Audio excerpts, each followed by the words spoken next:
A show based on the facts, honesty, the man, the myth, the legend, Constitutionalist Joseph M. Lenard. Welcome to Constitutionalist Politics Podcast, aka CTP. I am your host, Joseph M. Lenard, and that's Lenard. CTP is your no muss, no fuss, just me, you, and an occasional guest type podcast. Really appreciate you tuning in. As Graham Norton would say, let's get on with the show! Hello, everyone. Welcome to another episode of Constitutionalist Politics Podcast. If you're looking behind the scenes at the behind the scenes or sneak peek video, I'm normally the picture on the right and the guest is the picture on the left. Zoom did an update. I was lucky to get this because somehow I was a tiny box at the top rather than a side by side. So luckily I got this, and this will have to do. At any rate, joining me today, I better say his name before I forget the proper pronunciation, John Griveas. As he said, it's Greek, and I joke back, it's all Greek to me, but I'm bummed, right? My audience knows I can't pass on the lame puns. And what I read in your outreach originally, it says, I bring firsthand experience with how far we've strayed from foundational Christian and constitutional values. That's all I needed to read. Now, that doesn't mean, though, because I had my neighborliness show, my charity show, endless times I go into biblical community versus worldly communism. But I don't need someone on the same page with me to be a guest. Like a few months ago, by the time this airs, I had on Charlie Thompson, who was more kind of a Bernie bro and trying to peddle the communism stuff that's been tried and failed over and over, including the Mayflower Compact. But he was too young. You know, they don't teach history in school anymore. The Mayflower Compact was a communist collective Commonwealth compact long before Marx thought he dreamt up the concept. We had already tried it hundreds of years before he came along, and it failed then too, right on our own continent. But sadly, so few know any history, they don't know that. And Bradford, of course, pivoted because they almost all starved to death and instituted individual rights, personal rights rather than collectivist, private property ownership. And of course, our founding fathers knew all that history, saw that history, and hence our constitutional biblical community republic, not a communist compact. At any rate, I'm looking up, and that's just like the clock is gone. See, Zoom, it got me all screwed up. The clock, I don't even know how many minutes we're in, but I already know I've been rambling too many minutes already. You haven't even spoken yet. Welcome to the show, John. Thanks for having me. Appreciate it. We figured it out. Huh? It took us a couple times, but here we are. Yeah. But again, so I don't need someone who's always going to agree with me on. And I had Charlie Thompson on, and we went back and forth about, what we're kind of basically going to discuss today. As I said in the email, I really wanted to talk to you about it because I didn't want to be the only one saying these things. Yeah, right. So before the typical first question, who are you, right? Where were you born? Where were you raised? Where are you now? That sort of thing. Sure. Yeah. So real simple. I'm from the Buffalo, New York area, born and raised here in Western New York. I'm in the suburbs of Buffalo in a small town called East Aurora. It's mostly known for the Fisher Price. Oh, Yeah, global headquarters for Fisher Price is there. Moog, which is a huge government contractor for missile defense and things like that. That's in my hometown. And of course, we got the Buffalo Bills. yeah, which, like the Wings, has had some down years in rebuilding. Oh But boy. I think you're a little further along than we are. I keep saying the Iser plan has to be declared an Iser fail, and he should be Iser fired. He's out of nostalgia for number 19. Well, that was then, this is now, right? Right. He has gotten more grace than anybody else would have gotten, not getting us back to the playoffs in 8 years after taking over. So, time to move on, because we should be in the playoffs by now. You also should be in the playoffs by now. But that's not what you're here to discuss. That's right. That's right. Spent some time in the Navy. I was a Navy Seabee stationed out on the West Coast. And actually that's kind of what brings us together, you and I, today. It kind of was the catalyst for the beginning of my lived experience with this, nonsense that is our, I guess, our society. Really. Parental rights are out the window. Yeah.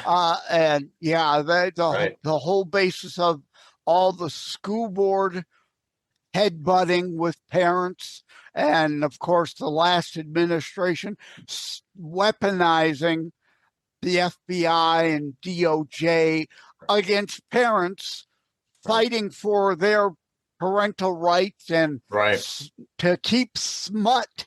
No one wants to ban the book. It's about appropriate. You should be, I call it the new core R's: radicalism, raunch, perversion, and CRT, racism. No, we need to go back to reading, writing, arithmetic, history, those sorts of things. Parents wanting that are deemed domestic terrorists. Right. Yeah. Heaven forbid you want to stick to our Judeo-Christian, upbringing. The family, they spent the last 40 years at least, chipping away and destroying the traditional family, right?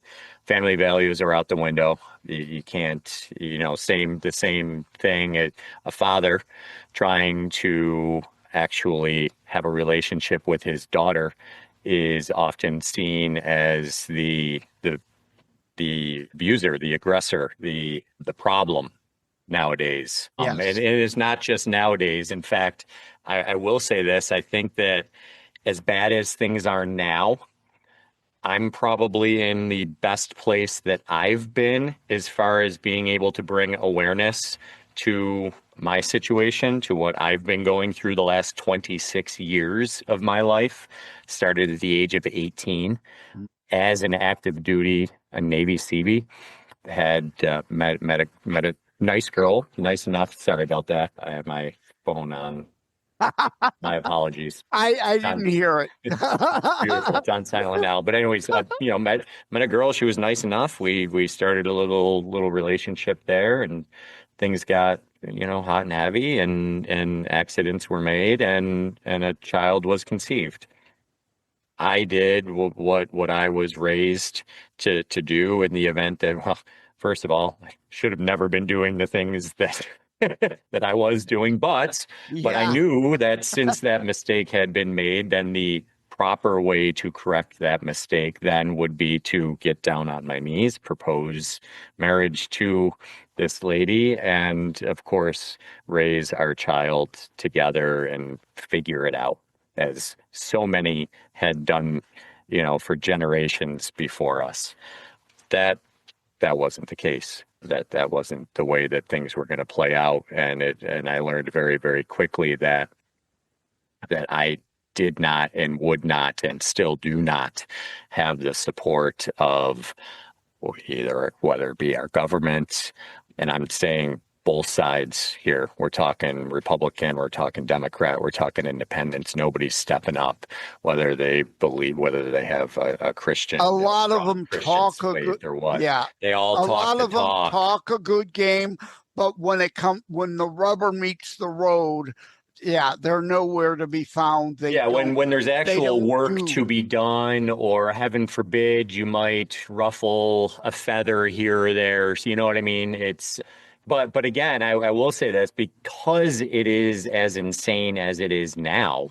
I think there has been, or there is some sort of awakening happening. I mean, more and more you're hearing people talking about needing to get back to the traditional values that we've always had, People Absolutely. even talking about, maybe we don't need 24-hour grocery stores anymore, things like that. You know what I mean? You hear more of that, and it's not just from the the Bible thumping Ultra-conservative, Christian subset, right? We're seeing it across the board, across the aisle. Oh, especially in the Black community, which was normally more conservative, but for economic reasons, FDR converted a lot of the Black community to become Democrat. I mean, Republicans freed the slaves. Right. All Blacks were Republicans after the Civil War, and then slowly the left whittled some away. FDR did it with the great LBJ, the Great Society, but his was really a continuation of FDR's socialism, communism, and the whole Black community being destroyed,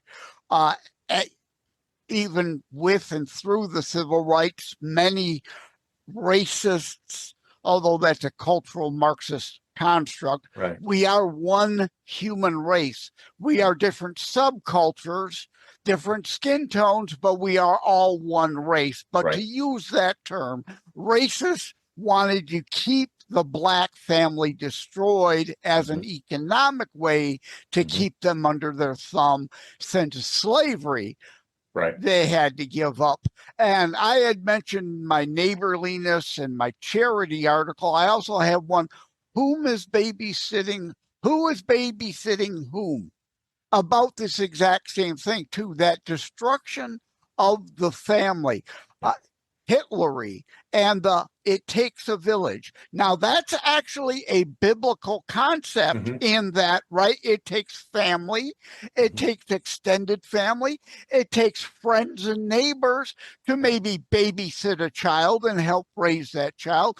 But that is biblical free will. Versus Hitlery's, it takes the fascistic state and they want to own your child, and you're just the nighttime babysitter. In fact, I got a piece on Substack I wrote just the other day about something going on in Michigan. Republicans control the Michigan House, Democrats control the Michigan Senate. And of course, they just want to throw money at everything, an $80 billion budget. And the Republicans, I'm a fiscal conservative and a traditionalist, saying the school food program. We want to help those who truly cannot help themselves. That doesn't mean feed every kid every meal. That is the separation from church to state. The state owns your child, not you. They want to distance them from you. We are the one providing the food, though no, it's the parents' tax money stolen from them that's being used. So we want to feed those who really need it, but maintain the family structure, because it's more important for a child who, even if it's a single parent home, if that parent can provide breakfast at home at a kitchen table, it is far more beneficial for that child to have that there, not be ripped from the home and given the meal at school, whether they needed it given to them or not. Yes.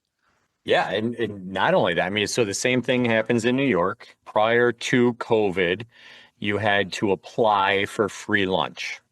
And that was all that was available, free lunch. Yeah. Anybody who was on SNAP was automatically, approved and would get free lunch. And I have no problem with that, honestly. Right. Really. I mean, don't get me wrong. I think the program in and of itself needs to be reworked, but I didn't have a problem with. There's a lot of fraud Right. and corruption, and Now, that's where it started with free lunch, because hey, they're already at school. But again, that's the point. The left want to expand and grow government always, whether it's needed or not. And again, it's part of the erosion and separation of the family structure. Yeah, that is their ultimate goal. Yes. Perfect example is post COVID. You no longer need to apply. I think they are going to be bringing it back, but for years now, and I'm saying for like the last 4 years, you no longer need to apply. It's automatic. It's automatically available to all students, and not only lunch now, but breakfast as well. Do you want to know how much of that food gets thrown out? Oh, I do know. I'd say probably 90% of it. Yeah, that's the other part of our argument too. Exactly, is that's happening, and it won't end here. Next, it will be well. We got to make sure they have dinner, so we want to feed them dinner before they leave. It is always more, never examining the consequences of their idiocy. Right. Stay with us. We'll be right back. It is a myth that terrorism stopped during COVID. Unfortunately, mainstream media opted to prioritize pandemic hysteria over promoting all news. Terrorism continues. Simply hoping that it doesn't affect you is not a strategy. The new book, Terror Strikes, coming soon to a city near you, featured on The Author Show, is now available in paperback from bookstores, online, or as an ebook exclusively through Amazon Kindle. Terror Strikes, coming soon to a city near you by Joseph M. Lenard. Order today. No, well, because I think that the consequences that's the goal, right? I do. I have an article too about supposed unintended consequences, but we tell you what the consequences will be. Right. We know, we see it coming, and how many times have we got to say, "We told you so," but you don't listen about the slippery slope. Yeah, but you're right. They pretend to care, but underlying, the issue is never the issue. It's only power and control for the left. Right. Yeah, 100%. And it's especially with the new progressive wing of the party, because there is a difference, I believe, a distinct difference between the progressive and the liberal party. Although the liberals of today are not quite the same as the liberals like when I grew up, when I was a young kid. I mean, I think that, what's the saying? You grow up liberal, you would eventually you become a conservative. If you're not a liberal when you're young, you've got no heart. Right. But if you're not a conservative in your older years, you've got no brain. Exactly. Right. Yeah. So I grew up in a Democratic family. They were, Bill Clinton supporters and this and that and the other, whatever. And at the time I was a teenager, I kind of thought Bill Clinton was kind of cool for, getting ahead in the Oval Office. Yeah. And, but then I learned, I grew up. But even back then, I don't think that the Liberal Party was quite as everything's definitely shifted. Well, it's definitely not the party of JFK. JFK would be a Republican today. Bill Clinton was way further left. But indeed, as you're saying, everyone now is way further left than even Bill Clinton was. Yeah. And you're right. I have in my Constitutionalist Politics book, in the opening intro, I mentioned Dennis Prager. I've got a meme, which I'll try to remember to throw up into the behind the scenes video for those watching there rather than listening on the 25 plus audio platforms. a meme that says you on the old you can lead a horse to water thing, right? You can lead a liberal to the facts, but you can't make them think. But Dennis Prager corrected me, and I agree he's right.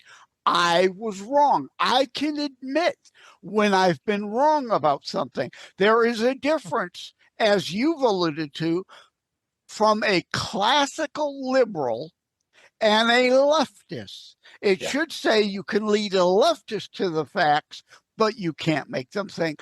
Like a Brandon Strzok, a Candace Owens, who was flaky at times, Tammy Bruce, who was in the Trump administration, Leo Terrell, Drew, Jeff Van Drew, the New Jersey Democrat that switched parties, the Dallas mayor that switched parties, all indeed recognize classical liberals can be red-pilled and wake up. But an ideological leftist, as Prager points out, you will never get through to them because they are strictly emotional creatures and they will never admit to ever being wrong on anything. I firmly believe it's that everyone who is of that extreme left or extreme right, there is some sort of mental illness involved, whatever that may be, and however. So TDS is a real thing. But so was BDS, Biden derangement. Right? Yeah. Right. 100%. I always say if there's not something you leftists can't agree with Trump on, you suffer TDS. Likewise, the right extreme. Absolutely. Right? It's an emotional, hysterical snowflakism. Right. They don't think. Right. They only feel. But if there's not something you couldn't agree with Biden on, then you suffered BDS. You're not a thinker. You're an emoter, like the bus program. Yeah, you're a troll. That's all you are. I am not for EV mandates, but one thing I could agree with Biden on was I don't want our kids smelling diesel fumes. So a bus is a big thing. There's a lot of space for batteries. Our school buses should be EV, propane, or hydrogen. There needs to be a few diesel buses because I played hockey in high school, right? Sports teams, the band. You need buses that go on diesel that can go longer distance for field trips. But the primary buses that go around picking up and dropping off kids, I agree. Let's make those EV and charge them in the bus depots overnight every night so our kids aren't smelling fumes. If you can't agree with Biden on that, then again, you're an emotionally hysterical, nonsensical non-thinker. Right. Yeah. Anytime you let emotion do your decision making for you, you've got a problem. Yeah. What is it? Thessalonians, or I'll pop this in the video too if I can remember. But the Bible itself isn't just prophecies of Armageddon. It talks about our politics of our time. A fool's heart at his left, where a wise man's is at his right. It talks about our left-right paradigm today, and it fits to a T. But there's a lot of Matthew 23 Christians that Jesus called snakes, vipers, blind guides. They want the sing kumbaya around the campfire only Jesus. They want to leave out the tough love parts. They don't want to read any of that other stuff. They pick and choose a scripture, avoid the full context. Right. Yeah. Which gets us back to biblical community versus which is God's free will, and we are to want to be our brother's keeper, versus worldly communism, which is by force, by theft, by redistribution. You don't have choices. Even though the left loves to talk about being about choice, that's only a dodge for murdering babies. Yeah, right. Right. They're never really about choice because biblical community is free will and actual choices. No, because I can tell you this, I didn't have a choice. Right. I had no choice. I had no choice. I couldn't ask her to, I couldn't even ask. My God. I couldn't ask her to abort our child, and I couldn't stop her if she wanted to. Right. I didn't have a choice. I still don't have that choice. Men today still don't have that choice. We just had our life walk here in Michigan the other day to coincide with the Dobbs decision. But you're right. And we also, May 17th, had a intro to pro-life culture. And I spoke, you know what? I'm a man. A perfect specimen of one, if I dare say. But that's a joke. It's tongue in cheek, right? I don't have that sin of hubris. But do I have a tail?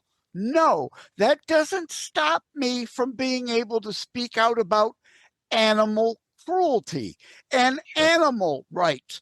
Men are affected by abortion too. Yes, we should have a say in the matter, but you're right. To that point, the separation of the family, we are only seen in those cases as a sperm donor. Yep. I've had at least one child that I know of that an ex-girlfriend of mine has aborted without my knowledge. Or consent, or, you know. Yeah, without any discussion, right? Obviously, no discussion. Yeah. You're saying now you're pretty sure you know. But I found out after the fact, right? Yes. Yeah. Right. Exactly.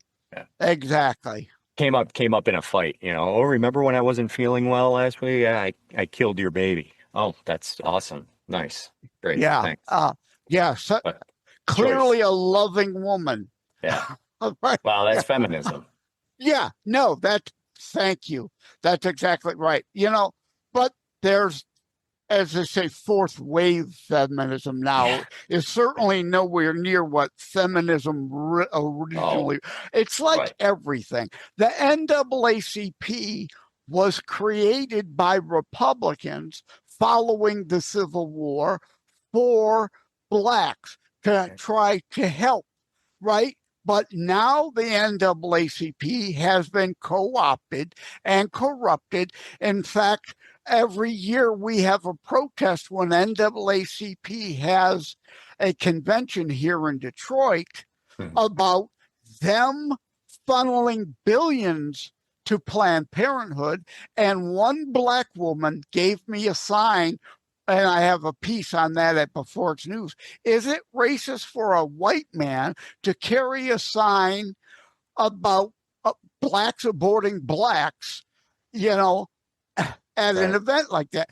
She made the sign, not me. But if I dare hold a sign that says National Association for the Aborting of Colored People, they get upset at the term colored people. Well, that's in the name, moron. If that's a problem, they should change the name. And it's the black woman who thought of it cleverly, National Association for the Abortion of Color. They're not advancing colored people by killing colored people. Right.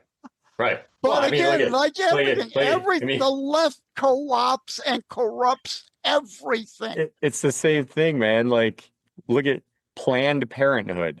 You would think if you're completely ignorant, which I was growing up, I'd drive by a Planned Parenthood and I'd be like, that's pretty freaking cool that they have that for people to like be able to get information and guidance. Oh, no. That's where you go to get rid of the mistake. Right. That's where you go to. Yeah. Nothing about planning parenthood. It's literally nothing about planning. Making sure you don't have parenthood to worry about. Yeah. But that's the left. Always. Every bill, like the Inflation Reduction Act was a money laundering scheme to family, friends, and donors that everyone knew. Again, it wasn't an unintended consequence. We told you it was going to happen. That caused hyperinflation because you injected another $1 trillion of fiat currency into the system. It was going to cause inflation, not reduce it, but that wasn't the intent. But of course, to sell it, that's what they call it. Same with Planned Slaughterhood, as I call them. To sell it, they call it Planned Parenthood. Oh, warm and fuzzy, something positive and good if it were doing what it says it's supposed to by the name. Listen, not for nothing. There's something to be said for how effective and how long and effective the left has marketed their Marxism. Yeah. Yeah. I mean, they have succeeded in completely infiltrating higher education, all of our industry, DC. The union leadership. Everything. The union leadership are a bunch of commies that don't represent the rank and file. That's why we had auto workers for Trump here. People are starting more and more, thankfully, to wake up from, because I've got yet another article I'll mention at thelibertybeacon.com called The Twisting and Warping of Language. Planned Parenthood, nothing to do with Planned Parenthood. Everything they're selling, they twist and warp the language to make it sound warm and fuzzy, but does the opposite of what they claim it will do in order to be able to sell it. Because their base... Orwell, Newspeak. Oh, 100%. And it works because their base, they have gone all in on the least, what we used to call in the debt collection industry, the least sophisticated consumer. Idiots. Dummies. People are too lazy to ever pick up their smartphone and actually do research to find out if the nonsense that they're being fed is true or not. And I have a quotations chapter in my CTP2 book. And it's mainly, famous people, famous quotes, but there's a couple Joe originals in there. And one is, since I'm a former IT guy, I don't have it memorized, but I'll paraphrase. Never before in the course of human history have so many people had at their fingertips the availability of facts. But conversely, never before in the course of human history have people had access to confirmation bias, delusional manure devoid of reality. Right. Yeah. And a lot of people want to cling to delusion. And as you said, cultural Marxism, it's there in their plan.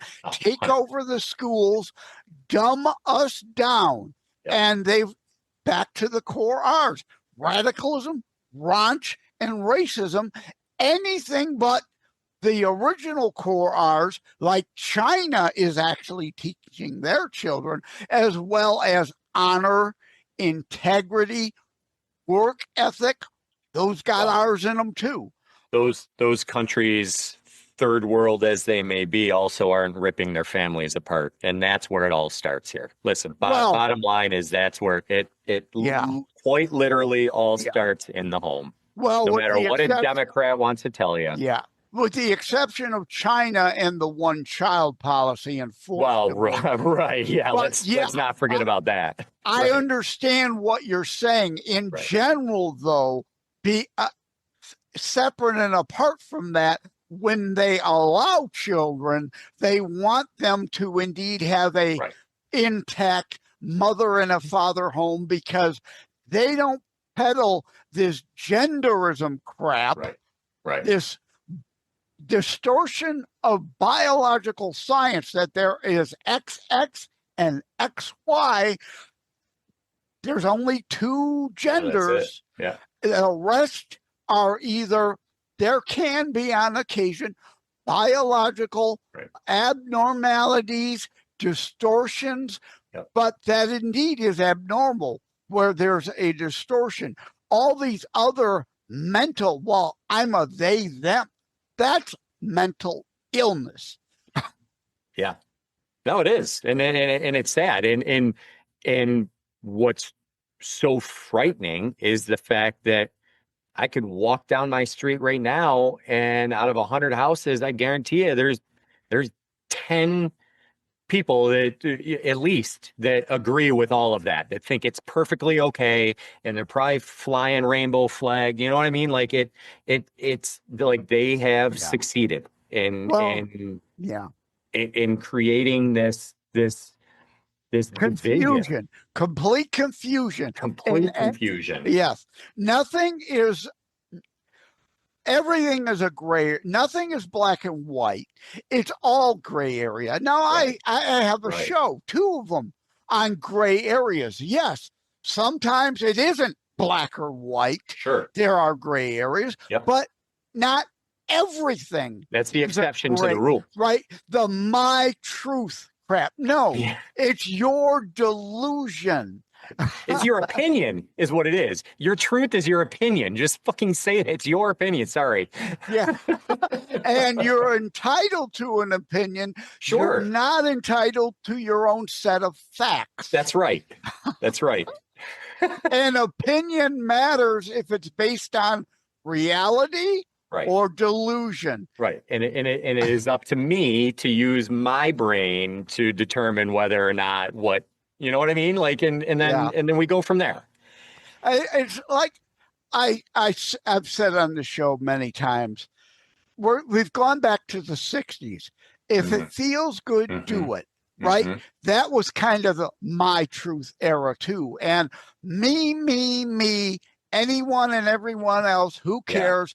I do what I want. Consequences be damned. We're there again. But we have to remember, and we're seeing it already, a lot of today's youth, again, being involved with Right to Life, we've got a lot of young people in the life movement that are seeing all this stuff. Remember, the 60s loved children, 10 years later grew up and became the Jesus revolution, because they woke up to, well, there's got to be more than just me and only about me. And the Jesus revolution came out of that. And we're seeing kind of a new quasi-Jesus revolution coming out of this nonsense. I do agree. There's something of a revival happening out there. Just the other day, I saw someone shared a video, again, a former IT guy. It's so easy to make a deep fake with AI and all this. So I don't know if it was real, but we've seen these things in the past. And so I certainly hope it's real. But there was a video, I think it was Brazil or whatever, a cloud formation, a standard kind of fluffy cloud. But at the end of the cloud, clearly, like the Rio de Janeiro Jesus peering over the hill, he's standing on the cloud. And people caught it, and people gathered, and people dropped to their knees and started praying. So you're right. But the Bible said signs and miracles as we get nearer and nearer to the end days. So we're seeing more signs and miracles if people are open to them. Yeah. And I think perhaps it's not that we're seeing more. Perhaps it's just that more of us are open.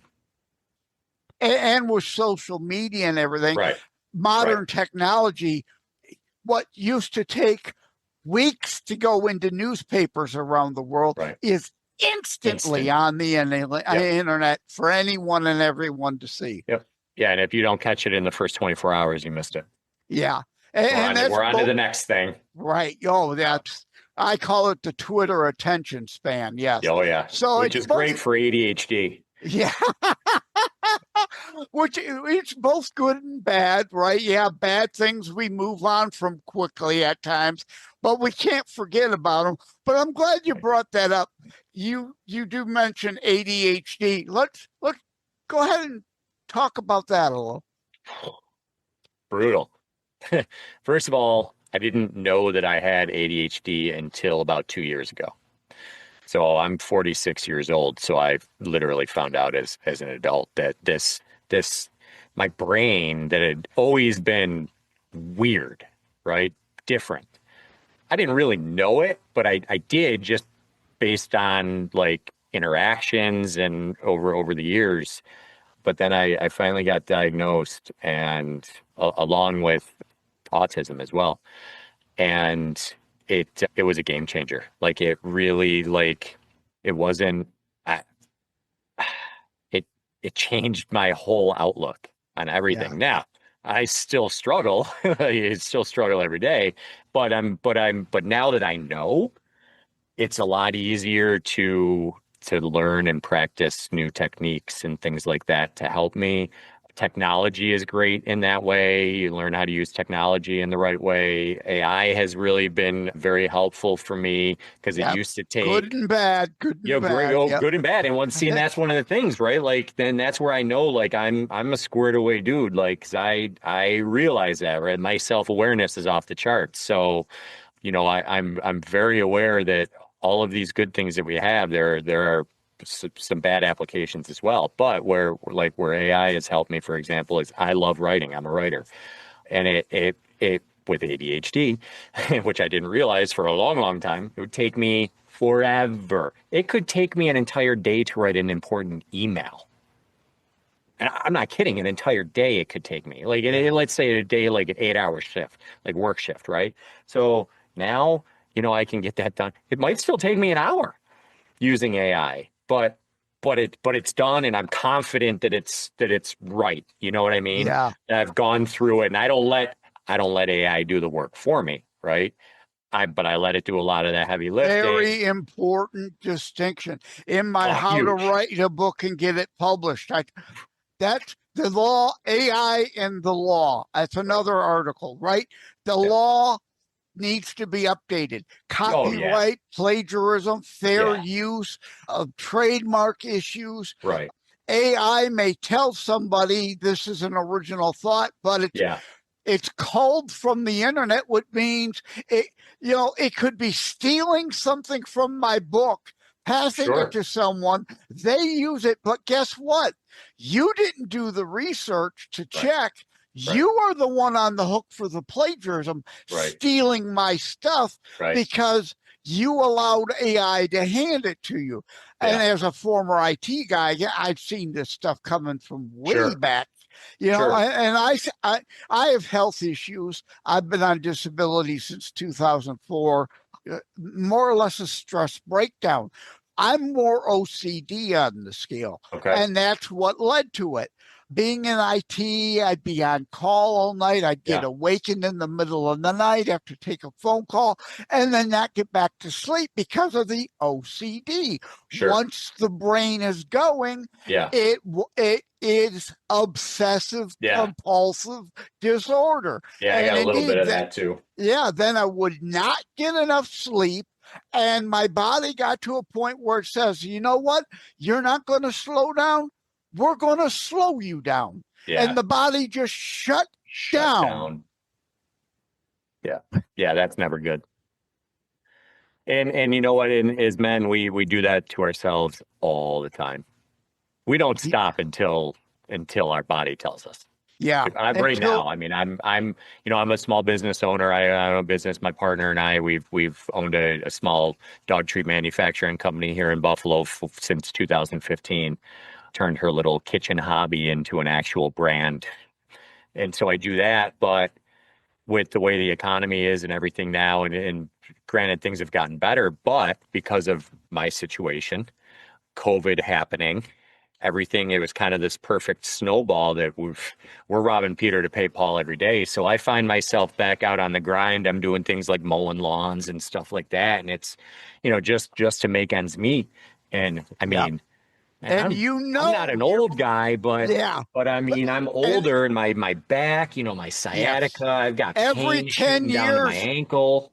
every 10 years, it only gets 10 times worse. Right. Exponentially worse. But yes, exactly. We keep stressing ourselves and hoping it won't catch up with us. Right. And eventually, Father Time always does. Yeah. Right? Does it take the stress breakdown like I had, or a heart attack, or a stroke to say, hey, you weren't paying attention. We tried giving you signs. Yeah. You didn't slow down. Right. The first panic attack is usually the first sign, right? Yeah.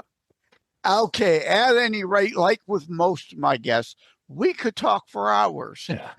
But then, like I say, the Twitter attention span, no one would listen or watch because everybody wants, just give me the TikTok soundbite, right? Or the Twitter headline, even though details matter, I keep saying, right? The headlines are misleading. 8 paragraphs into the story, you realize it's the exact opposite going on that what the headline is telling you. You've got to deal in the details. But no, just give me the Cliff Notes version. So, do you have a website, personal or professional? I'm on LinkedIn. You guys, follow me on LinkedIn. I actually just wrote a book not too long ago, too, that kind of talks about my story a little bit. So that information's on there. So yeah, just search me, John Griveas, on LinkedIn. Yeah. Okay. That's spelled JOHN GRIVEAS. Now, the video version will have it spelled out there. Now, what's the book title? So it's called Staying Grounded, and it's actually a tactical hand guide for fathers, primarily going through high conflict custody situations and how to use AI to help them not lose control of the situation. All right, sounds good. Thank you, John Griveas. It's all Greek to me, but I'm bummed. I can never pass the lame put. But, even in my Terror Strikes book, there's a comic relief chapter. If we don't try to maintain a sense of humor, we'll go insane. Very true. So thank you for stopping. I love sarcasm. Yeah. Thank you for stopping by. Take care. God bless. Thanks, Joseph. Take care. Thank you for having tuned in for Constitutionalist Politics Show. If you haven't already, please check out my primary internationally available book, Terror Strikes, coming soon to a city near you. Available anywhere books are sold. If you have locally run bookstores still near you, they can order it for you. And let me remind, over time, the fancy high production items will come. But for now, for starters, it's just you as a very appreciated listener by me. All substance, no fluff, just straight to key discussion points. A show that looks at a variety of topics, mostly politics, through a Christian U.S. constitutionalist lens. So again, thank you from the bottom of my heart. Take care. God bless. Like and subscribe to Constitutionalist Politics Podcast and share episodes. We need your help. Wham Radio, 1600 AM and 92.7 FM is your conservative flamethrower. Weekdays, Steve Gruber starts things off at 6 a.m. Gruber gives his perspective on the issues of the day.